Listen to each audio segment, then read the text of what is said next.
अब हम इस बारे में कभी बात नहीं करेंगे, कभी नहीं। ओके, अब तो तुम दरवाजा खोलो। हम इस बात का कुछ और सोल्यूशन ढूंढते हैं। अवनी ने यह बात सुनकर अपनी आंखों से आंसू साफ कर लिए और दरवाजा खोलकर बेड पर बैठ गई। गौतम अगले ही पल अंदर आकर अपने घुटनों पर बैठ गया और अवनी की आंखों में देखने लगा। अवनी, तुम्हें किसी बात की चिंता करने की जरूरत नहीं है। अब ये प्रॉब्लम मेरे ऊपर छोड़ दो, मैं कुछ ना कुछ सॉल्यूशन ढूंढता हूं। लेकिन अपनी बात कहने से पहले अवनी गौतम की आंखों में सच्चाई देख पा रही थी। इस सच्चाई को देखकर वो आगे कुछ नहीं कह पाई। हालांकि उसके मन में कई सारे सवाल थे, लेकिन इस बार उसे कोई भी रास्ता दिखाई नहीं दे रहा था। देखते ही देखते रात हो चुकी थी। गौतम हमेशा की तरह सभी की अलग अलग फरमाइश पर खाना बनाकर बहुत लेट फ्री हुआ था। लेकिन रात के बर्तन धोने के बाद वो जैसे ही कमरे में घुसा तो उसने देखा अवनी अभी तक लेटकर करवटें बदल रही थी। आज उसकी आंखों से नींद गायब हो चुकी थी। गौतम अवनी को इस हाल में नहीं देख पा रहा था। जैसे तैसे रात निकल गई। अगली सुबह गौतम जल्दी उठकर घर की साफ सफाई में लग गया। रात में लेट सोने से अवनी अभी तक सो रही थी, लेकिन तभी फोन की रिंग से उसकी नींद खुल गई।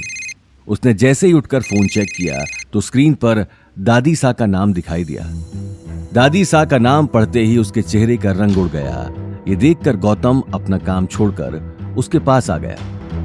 क्या हुआ? किसका फोन है? दादी सा का। लाओ, मैं बात करता हूं। लेकिन गौतम। डोंट वरी, कुछ नहीं होगा। गौतम ने अगले ही पल अवनी के हाथ से मोबाइल ले लिया। हेलो। तुम्हारी क्या आदत बन चुकी है लोगों के काम में टांग अड़ाने की? अवनी कहाँ है? वो अवतार ग्रुप जाने के लिए निकली नहीं? नहीं, अवनी की तबीयत आज ठीक नहीं है, इसलिए आज वो रेस्ट कर रही है। वो आज कहीं नहीं जा रही है। तबीयत खराब हो या फिर वो मर ही क्यों ना रही हो, उसे बोलो कि उसे अवतार ग्रुप तो जाना ही पड़ेगा, वरना मैं उसे अग्रवाल ग्रुप क्या जोधपुर में किसी भी कंपनी में काम नहीं करने दूंगी। ये बात सुनते ही गौतम ने गुस्से में कॉल काटकर मोबाइल स्विच ऑफ कर दिया। ये देखकर अवनी को टेंशन होने लगी। गौतम, ये क्या किया तुम? अवनी, आज तुम्हें कहीं जाने की जरूरत नहीं है। आज तुम घर पर बैठकर रेस्ट करोगी, इसलिए मैंने तुम्हारा मोबाइल स्विच ऑफ कर दिया है। ये बात कहते ही गौतम ने अवनी के ऊपर ब्लैंकेट ढक दिया। अवनी आगे कुछ कह नहीं पाई और गौतम को देखकर मुस्कुराने लगी। वहीं दूसरी तरफ गायत्री देवी अग्रवाल हाउस के हॉल में चक्कर काट रही थी। गौतम के अचानक फोन काट देने की बात से उसकी आंखें गुस्से में लाल हो चुकी थीं। नील और शनाया चुपचाप खड़े होकर अपनी दादी को देख रहे थे। आखिर ये दो कौड़ी के आदमी की हिम्मत कैसे हुई मेरा फोन काटने की? एक बार ये मामला सुलझने दो, इसे तो मैं बताऊंगी। गले में कुत्ते का पट्टा पहनाकर इसे पूरे जोधपुर में नहीं घुमाया तो मेरा नाम भी गायत्री देवी नहीं। ये बात कहते हुए गायत्री देवी गुस्से में शनाया और नील को देखने लगी। दादी साहब प्लीज, आप इतना गुस्सा मत कीजिए, आपकी तबीयत वैसे ही खराब है।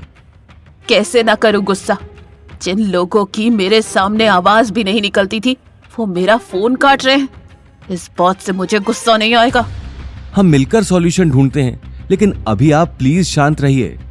शनाया ने अगले ही पल टेबल से पानी का ग्लास उठाकर गायत्री देवी की तरफ बढ़ा दिया। गायत्री देवी पानी पीकर सोफे पर बैठ गई। आने वाली मुसीबत की टेंशन तीनों के चेहरों पर साफ दिखाई दे रही थी। मेरे पास एक आइडिया है। अभी मैं आपको कुछ समझा नहीं सकती, लेकिन आप मेरे ऊपर भरोसा कीजिए। अगर मेरा प्लान सही बैठा तो चेयरमैन खुद आपको अवतार बुलाएगा और भाई के साथ डील भी साइन करेगा। शनाया अगले ही पल मुस्कुराकर वहां से निकल गई। वहीं दूसरी तरफ गौतम घर का सारा काम करने के बाद मार्केट में सब्जी लेने आ चुका था। मार्केट पहुंचते ही उसे अभिनव का कॉल आ गया। उसने अगले ही पल कार साइड में खड़ी कर दी और कॉल उठा लिया। Yes mister Abhinav. Sir sorry to disturb you, लेकिन यहाँ आपकी सिस्टर इन लॉ आई हुई है और आपसे बात करना चाहती है। मेरी सिस्टर इन लॉ? कौन है और क्या नाम है उसका? सर इनका नाम शनाया है और इन्हें आपसे बहुत जरूरी काम है। शनाया? आगे की कहानी जानने के लिए। देखिए अगला एपिसोड सिर्फ पॉकेट एफएम के यूट्यूब चैनल पर और रॉयल वारिस के सारे एपिसोड्स को सुनने के लिए डिस्क्रिप्शन में दी लिंक से डाउनलोड करें पॉकेट एफएम ऐप।